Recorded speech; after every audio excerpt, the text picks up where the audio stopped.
Namo Buddhaya. Welcome and welcome back to another video. From today's video, we're going to discuss about one of the major problems that we go through in our mind when it comes to the stress and anxiety. And that is the what if scenarios, the catastrophizing of mind.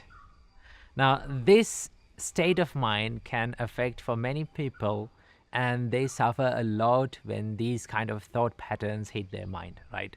So what if scenarios are like, you imagine all the worst case scenarios in your mind, like what if that happened to me, what if everything went wrong, what if they're cheating me, what if the people all around are up to no good. So we expect and we create these scenarios in our mind and we suffer in it. Okay. And our brain is pretty good at creating these scenarios in our mind, right? So that is why we need to learn how to deal with these kind of thoughts when they come into our mind. Not every time we get these kind of thoughts, but when there are certain times that we get these kind of mental states, and it's very painful, and people suffer a lot in these kind of thought patterns. And this is where the Buddhist practice of mindfulness comes in handy, right? In Buddhist practice, we call mindfulness as sati. Sati is the bringing your mind to this present state and understanding the reality as it is, right? So when you understand the true nature of reality, when you understand that everything, every experience, every mental state has one intrinsic nature, and that is changing. Every mental state, every experience is subjected to changing, right? But before doing that, there are certain things that we need to understand and we need to think and practice to deal with these kind of catastrophizing thoughts, right? These what if scenarios. The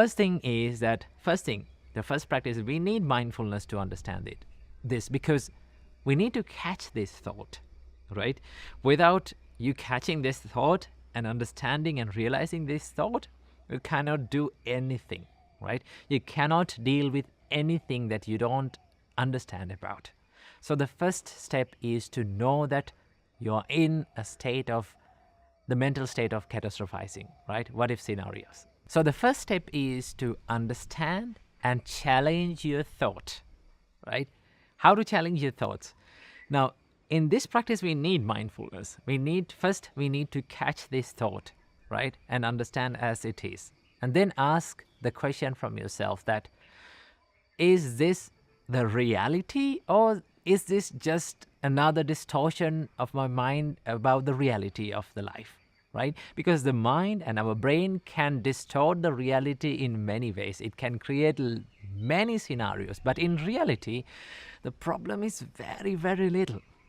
Right? Sometimes there is no problem. I've seen this a lot of times in mind, that when we don't have much things to worry about, right? When the life goes smoothly, we worry about even about the little things in life. Okay? So that is why first we need to understand, is this reality, or is this another distortion of my mind about the reality? Right? When you understand this, when you come to this present moment and understand what reality is, then you find that there are very few things that we need to worry about, and many things, right? 99% of what we go through is just another distortion of our mind, right?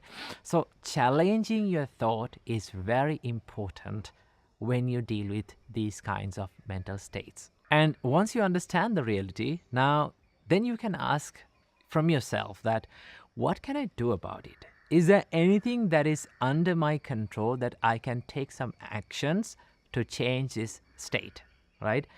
And then you understand that there are certain things in life that are under your control and that are not under your control, that are out of your control.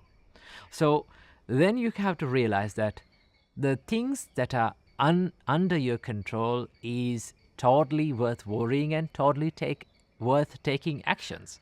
And the things that are not under your control, we don't have anything to do about it. And also we can't change that state. So what we can do is we can accept it, right? Once you realize the reality, one thing that you can do is to understand what is in your control and what is not in your control. And that is the next thing that you have to do. And once you understand the present state of mind, now you can add a little mindful practice to your life, right? Such as breathing meditation, right? A mindful in-breath and out-breath will help you to relieve your stress. Okay, this is something the Buddha introduced us to do, and Buddha emphasizes to do, to stop the chattering of your mind, to stop this restlessness of your mind. Because once you're in these kind of mental states, one thing that happens to your mind is you become restless. So a mindful breathing practice will help you to relieve the anxiety and relieve the stress from your mind and become more peaceful and calm. And there's another practice that you can do, and this is not directly mentioned in Buddhism, but you can set a time to worry about things, right? So what you have to do when the worryings and when these regrets and these kind of thought patterns come into your mind, say to yourself, okay, wait, there is a time in my day to worry about these things. So wait until that. I will wait until that. And when that time comes, I will do my worrying, I will do my regretting. So what you do, you set an alarm to yourself that I will worry in the future. So then set a maybe time period during the day that you sit down and think, okay, what is there in my mind and in my life to worry about, right? And to check the reality. And then you spend a good time. You don't spend that time worrying and regretting. You spend that time analyzing and not overthinking, but analyzing and realizing about the reality of the life and the present state of life, so that you find there are very few things to worry about in life. And all the other things that our mind has created inside our mind are just nothing but distortions of reality. So these are the few practices that you can add to your life whenever you get these kind of thought patterns. Practicing these tips will help you to ease up your mental state. So practice this and make your mind peaceful and calm. Namo Buddhaya.